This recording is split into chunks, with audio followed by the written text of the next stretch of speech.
প্রিয় পঞ্চম ক্লাসের শিক্ষার্থীবৃন্দরা, তোমাদের দ্বিতীয় অধ্যায়ের আমরা মানুষ পাঠের বিশেষ চাহিদা সম্পন্ন মানুষ, এখানে কিছু ছবি দেওয়া আছে, সেগুলো পর্যবেক্ষণ করে ডান পাশের প্রশ্নগুলোর উত্তর লিখি।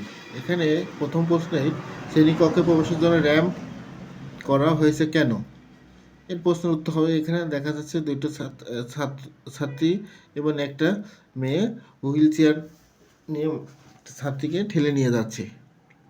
সেক্ষেত্রে আমরা লিখতে পারি, শারীরিক প্রতিবন্ধী শিক্ষার্থীরা যেন হুইল চেয়ার বা লাঠির সাহায্যে শ্রেণীকক্ষে প্রবেশ করতে পারে সেজন্য র্যাম্প করা হয়েছে।